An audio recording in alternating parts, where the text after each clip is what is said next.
berkata, "Sebab itu, hai anakku, jadilah kuat oleh kasih karunia dalam Kristus Yesus." Apa yang telah engkau lakukan kepadaku di depan banyak saksi, percayakan lagi kepada orang-orang yang dapat dipercaya, yang juga cakap mengajar orang lain. Ikutlah menderita sebagai seorang prajurit yang baik dari Kristus Yesus. Seorang prajurit yang sedang berjuang tidak memusingkan dirinya dengan soal-soal kehidupannya, supaya dengan demikian ia berkenan kepada komandannya. Seorang olahragawan hanya dapat memperoleh mahkota sebagai juara apabila ia bertanding menurut peraturan-peraturan olahraga. Seorang petani yang bekerja keras haruslah yang pertama menikmati hasil usahanya. Ya, sedemikian jauh pembacaan firman Tuhan, Bapak Ibu yang Tuhan Yesus kasihi. Yang berbahagia ialah bukan hanya pembaca atau pendengar, yang lebih berbahagia ialah yang melakukan firman itu di dalam hidup mereka hari lepas hari. Bapak Ibu yang Tuhan Yesus kasihi, jikalau Lembaga Alkitab Indonesia memberikan judul di sini, panggilan untuk ikut menderita, dan di kesempatan ini kita sama-sama belajar di bawah tema yaitu kuat dalam tekanan. Kita semua tahu bahwa kehidupan ini seringkali penuh dengan tekanan, seringkali penuh dengan tantangan, dan seringkali penuh dengan ujian. Tak jarang di antara kita merasa terhimpit oleh beban-beban yang berat itu, seperti masalah keuangan, seperti perasaan takut, perasaan cemas, dan itu semuanya membuat kita tertekan. Nah, Bapak Ibu yang Tuhan Yesus kasihi, kita harus tahu bahwa dalam setiap tekanan dan ujian yang melanda kehidupan kita, kita percaya di sana ada peluang bagi kita untuk mau bertumbuh. Di sana ada peluang bagi kita untuk mau kuat ketika ada masalah. Nah, artinya di setiap permasalahan kehidupan kita, Bapak Ibu yang Tuhan Yesus kasihi, Tuhan bekerja dan kita di sana diberikan kekuatan ketika kita bisa melewati. Kita menjadi orang yang tangguh, orang yang kuat. Nah, tekanan kehidupan pasti selalu ada. Kita percaya tekanan kehidupan itu selalu ada. Bukan untuk dihindari, tetapi untuk dihadapi. Ketika tekanan, masalah, ujian datang melanda kehidupan kita, itu wajar saja. Namun jangan kita lari dari masalah itu. Kenapa? Kebanyakan di antara kita ketika masalah, ujian datang, maka yang terjadi dia lari dari masalah itu. Solusi terbaik ketika kita menghadapi masalah, ujian, tekanan, kita harus menghadapinya. Kenapa? Karena ketika kita menghadapinya, maka di sana ada solusi. Maka di sana ada cara bagaimana supaya persoalan itu terjadi. Tetapi sebaliknya, ketika kita lari dari masalah itu masih tetap ada. Dia tidak berlalu begitu saja. Jadi solusi terbaik harus menghadapinya. Nah, Bapak Ibu yang Tuhan Yesus kasihi, ada pesan firman Tuhan bagi kita hari ini, supaya kita menjadi kuat adalah dengan meneladani 3 profesi. Ada 3 profesi yang perlu kita teladani. Yang pertama, Bapak Ibu yang Tuhan Yesus kasihi, teladani prajurit yang berjuang. Teladani prajurit yang berjuang, ayat 3-4. Dikatakan di sini ayat 3-4, ikutlah menderita sebagai seorang prajurit yang baik dari Kristus Yesus. Seorang prajurit yang sedang berjuang tidak memusingkan dirinya dengan soal-soal penghidupannya, supaya dengan demikian ia berkenan kepada komandannya. Bapak Ibu yang Tuhan Yesus kasihi, yang pertama adalah teladani prajurit yang berjuang. Seorang prajurit Bapak Ibu yang Tuhan Yesus kasih punya mental yang kuat. Seorang prajurit siap menderita. Apapun yang diperintahkan oleh komandan, maka prajurit harus siap sedia melakukannya. Walaupun prajurit itu sedang makan bareng dengan keluarganya, walaupun dia sedang ada acara lain, tetapi ketika komandan memberikan tugas, memberikan perintah, maka dia siap untuk meninggalkan keluarganya. Inilah prajurit. Artinya, seorang prajurit itu adalah orang yang mengabdi kepada komandannya. Prajurit negara itu mengabdi kepada negara. Apapun yang terjadi, rela mati. Yang penting dia jalankan tugasnya. Inilah seorang prajurit. Kita adalah prajurit-prajurit Kristus Yesus. Ya kan? Sering saya dengar di sini, siap undan, ya. Nah, artinya kalau kita siap undan, artinya kita itu siap menjalankan tugas yang diperintahkan oleh komandan. Komandan kita adalah Yesus Kristus. Dia komandan kita. Nah, ada tugas yang kita lakukan yang diberikan oleh komandan kita kepada kita. Apa itu tugas yang diberikan oleh komandan kita? Kalau kita melihat di Matius 19, dikatakan di sana bahwa Matius 28 ayat 19 dikatakan di sana tugas kita adalah yaitu karena itu pergilah, dikatakan ke seluruh dunia, beritakanlah Injil. Jadikanlah semua bangsa muridku. Nah, ini adalah tugas yang diberikan oleh komandan kepada kita. Nah, seorang prajurit tadi dikatakan dia harus siap sedia menjalankan tugas yang diperintahkan oleh komandan. Berarti kita juga ditempatin seorang prajurit. Kita harus siap melaksanakan tugas itu. Yaitu pergilah, melangkahlah, artinya ada action, ada tindakan kita. Kita harus punya tindakan melangkah, beritakanlah itu. Beritakanlah kabar baik itu kepada orang lain supaya semua orang diselamatkan. Bahkan dikatakan supaya semua orang menjadi murid Kristus. Nah, Bapak Ibu yang Tuhan Yesus kasihi, kita adalah prajurit Kristus. Untuk itu, laksanakanlah apa yang menjadi tugas kita, yang diperintahkan oleh komandan kita, yaitu Sang Yesus Kristus. Nah, Bapak Ibu yang Tuhan Yesus kasihi, rela menderita menjadi prajurit itu.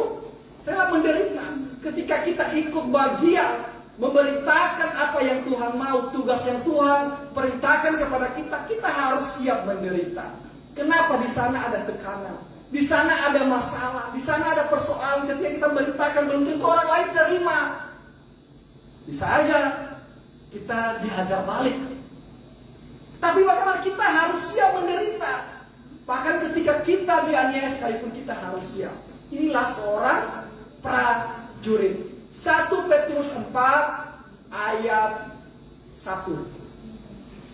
Saya coba baca ya.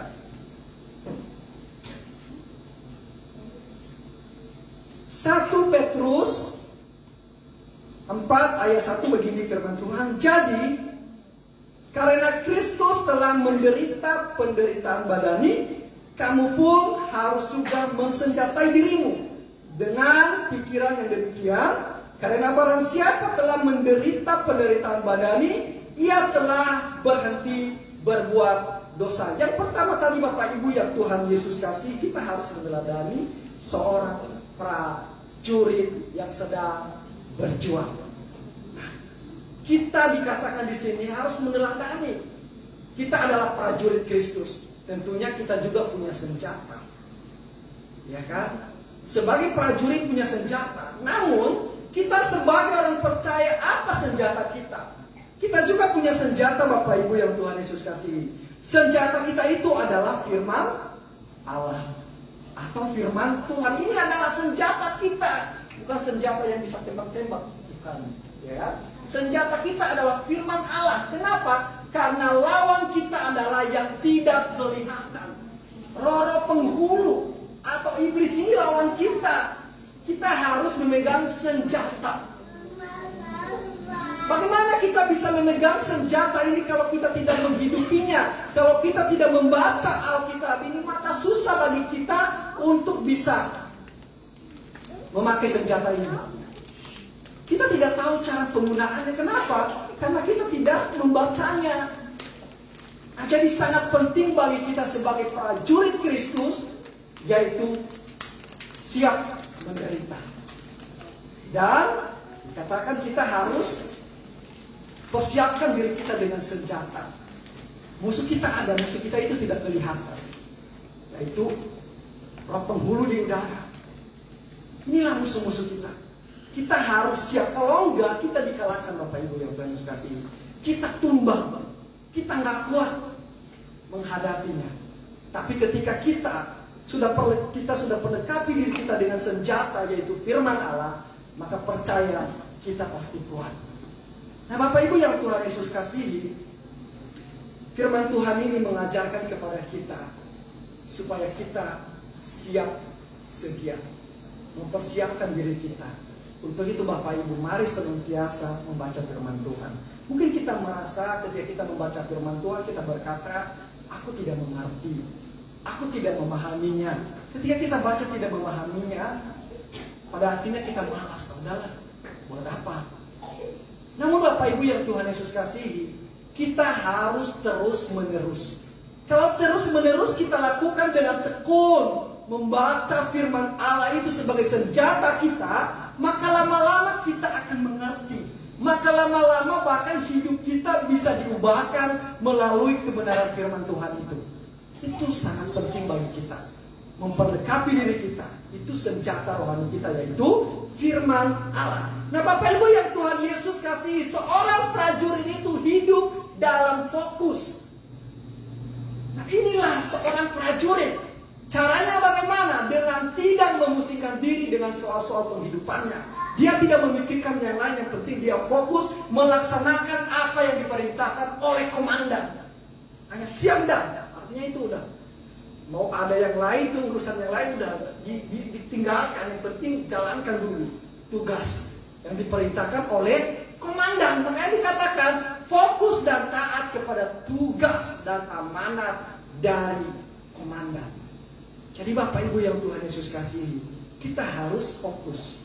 Kita punya tugas. Tadi saya katakan tugas kita itu adalah beritakan kabar baik. Ini adalah tugas kita. Kita harus fokus di sana. Kenapa? Karena di sana ketika kita beritakan kabar baik, maka banyak jiwa diselamatkan. Ini tugas kita sebagai prajurit Yesus Kristus. Nanti katakan berfokus kepada hal-hal yang lain akan membuat konsentrasi kita terpecah dan memposisikan diri dalam keadaan bahaya, bisa mudah diserang dan menjadi prajurit yang lemah. Jadi itu penting sekali bagi kita, itu harus fokus. Karena kalau tidak fokus, tidak ada konsentrasi, maka kita bisa dikalahkan. Itu yang kita pelajari dari seorang prajurit. Berikutnya Bapak Ibu yang Tuhan Yesus kasihi, komandan kita itu tadi saya katakan adalah Yesus Kristus. Sebagai komandan bertanggung jawab kepada prajuritnya. Dia bertanggung jawab kepada prajuritnya. Di saat prajuritnya sudah tidak mampu, tidak berdaya, maka ia turun tangan. Tuhan Yesus juga seperti itu dalam kehidupan kita Bapak Ibu. Ketika kita tidak berdaya menghadapi kehidupan ini, maka ia akan turun tangan. Dia akan turun tangan bekerja. Dan pada akhirnya persoalan kita diselesaikan. Kenapa? Yang di depan kita adalah Allah yang luar biasa. Nah Bapak Ibu yang Tuhan Yesus kasih, kita adalah prajurit Kristus. Matius 6 ayat 33 berkata Bapak Ibu, carilah dahulu kerajaan Allah dan kebenarannya, maka semuanya itu akan ditambahkan kepadamu. Bapak Ibu yang Tuhan Yesus kasih, inilah sebagai prajurit, fokusnya cari kerajaan Allah dulu. Utamakan Tuhan terlebih dahulu. Seperti tadi, seperti prajurit tadi, walaupun dia sedang bersama dengan keluarganya, ketika ada perintah, dia tinggalkan itu Bapak Ibu, demi menjalankan perintah sang komandan. Jadi kita sebagai prajurit, utamakan dulu fokus kita, cari dulu kerajaan Allah. Yang lain nanti akan mengikuti. Kalau kita sudah cari Tuhan terlebih dahulu, berkat itu akan mengikuti Bapak Ibu. Akan mengalir begitu saja. Yang penting percaya saja, yakin saja kepada Tuhan. Jadi yang pertama Bapak Ibu yang Tuhan Yesus kasih, kita teladani seorang prajurit yang berjuang. Berikutnya Bapak Ibu yang Tuhan Yesus kasihi, yang kedua, bagaimana supaya kita kuat dalam tekanan, dalam menghadapi persoalan kehidupan. Yang kedua yaitu teladani olahragawan yang bertanding, ayat 5. Di sini dikatakan ayat 5 Bapak Ibu yang Tuhan Yesus kasihi, seorang olahragawan hanya dapat memperoleh mahkota sebagai juara apabila ia bertanding menurut peraturan-peraturan olahraga. Nah Bapak Ibu yang Tuhan Yesus kasihi, kerinduan utama seorang olahragawan adalah mendapat kemenangan, mendapat mahkota atau hadiah atau juara. Ini kerinduan seorang olahragawan. Dan untuk memperoleh ini Bapak Ibu tidak mudah. Sebelum dia masuk dalam pertandingan, dia sudah terlebih dahulu melatih dirinya. Dia olahraga setiap hari, dia luangkan waktunya. Artinya kita harus latih diri kita. Nah di sini seorang olahragawan tidak mudah mendapatkan hadiah atau juara ketika mereka diperhadapkan dengan perlombaan. Mereka harus terus berlatih, membiasakan diri. Nah, kalau dia sebagai pelari, dia akan biasakan diri lari setiap hari. Kalau dia sebagai pemain bola, dia akan setiap hari berlatih. Kalau dia seorang pemain badminton, dia juga setiap hari berlatih terus-terus. Bagaimana supaya kuat? Karena lawannya di luar sana kuat, lawannya juga berlatih. Jadi ia harus memperlengkapi dirinya sendiri. Jadi untuk mewujudkan keinginan itu, mereka harus menghadapi tekanan lawan dalam bertanding. Tekanan lawan gimana? Karena lawan kita berlatih. Kalau kita tidak kuat mental, kita takut menghadapinya. Apalagi kita pernah dengar tentang dia bahwa dia pernah sering juara dalam berbagai lomba, maka terkadang kita takut. Tapi di sini butuh yang namanya mental yang kuat. Ketika mental kita kuat, kita latih, kita merasa pede bahwa kita bisa kalahkan dia. Nah, jadi Bapak Ibu yang Tuhan Yesus kasihi, jadi itulah kerinduan seorang olahragawan. Olahragawan harus juga memiliki strategi yang baik. Jadi Bapak Ibu yang Tuhan Yesus kasihi, seorang olahragawan punya strategi. Kalau dia tidak punya strategi dalam bermain, maka dengan mudahnya lawan mengalahkan. Sama halnya ketika kita main bola.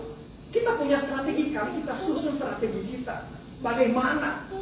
Dan juga kita harus ikuti aturan mainnya. Kalau kita nggak ikuti aturan main juga, kita pasti kalah.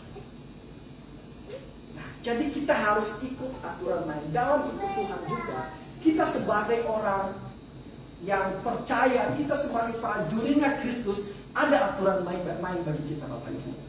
Aturan main bagi kita yaitu mengandalkan Tuhan.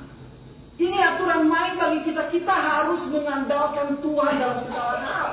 Firman Tuhan berkata di Yeremia, orang yang mengandalkan Tuhan akan diberkati, tetapi orang yang mengandalkan manusia terkutuklah, kata firman Tuhan. Jadi perlu mengandalkan Tuhan Bapak Ibu yang Tuhan kasih. Ketika kita mengandalkan Tuhan, kita kuat dalam menghadapi tekanan. Terus dikatakan kita juga harus tekun dan ulet. Seperti tadi saya katakan, baca Alkitab. Kita baca Alkitab. Kalau sekali kita baca Bapak Ibu, kita nggak mengerti. Kita bingung ngapain sih? Bosan. Bahkan kita ngantuk.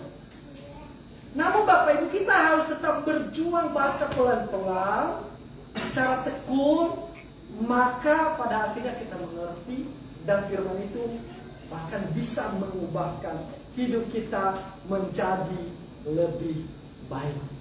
Nah Bapak Ibu yang Tuhan Yesus kasih, kalau mau kuat, mari belajar, teladanilah olahragawan yang tidak mudah menyerah, tetapi mereka berjuang apapun keadaannya. Inilah kalau kita mau kuat. Dia andalkan Tuhan. Nah, Bapak Ibu yang Tuhan Yesus kasihi, berikutnya yang terakhir, bagaimana supaya kita kuat dalam tekanan.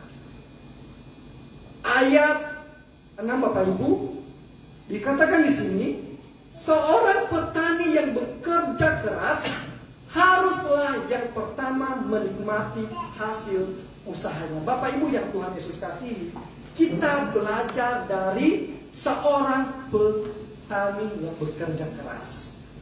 Bapak Ibu yang Tuhan Yesus kasihi, ya mayoritas ya kalau kita melihat di sini ya keluarga kita di Nias itu biasanya petani.